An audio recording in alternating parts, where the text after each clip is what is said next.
Hi అండి, welcome to our channel. ఎలా ఉన్నారు అందరూ? మీరంతా బాగుండాలని నేను మనస్ఫూర్తిగా కోరుకుంటానండి.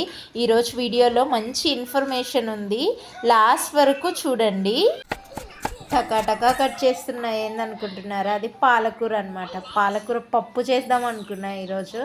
సో దానికోసం పాలకూర బాగా కట్ చేసుకొని కందిబ్యాళ్ళు, ఎర్రగడ్డ, టమోటా, పచ్చిమిరపకాయలు, పసుపు, ఉప్పు, చింతపండు అన్నీ వేసాను. కొద్దిగా జీలకర్ర వేసాను అనమాట. తర్వాత కొన్ని నీళ్ళు వేసేసి ఉడికించుకొని ఎనిపేసుకున్నాను. పప్పు అయితే రెడీ అయిపోయింది. ఖచ్చితంగా తిరువాత పెట్టుకోవాలి కదా. సో తిరువాతకి కొంచెం తిరువాత గింజలు వేసేసి తెల్లవాయి, ఎర్రగడ్డ, కరివేపాకు, ఎండుమిరపకాయ అన్నీ వేసి వేయించి బాగా వేగిన తర్వాత మనం పెట్టుకున్న పప్పు వేస్తాము. ఏంటిది పప్పా రసమా అనుకుంటున్నారా? పప్పే అండి. సంగట్లోకి నీళ్ళగా నేను కావాలని నీళ్ళగా చేశాను.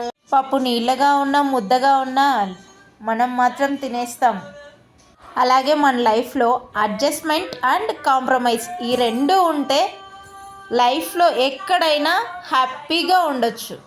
థ్యాంక్ యూ అండి. Thanks for watching this video. Please like, comment, share and ఎవరైనా సబ్స్క్రైబ్ చేసుకోకపోతే సబ్స్క్రైబ్ చేసుకోండి.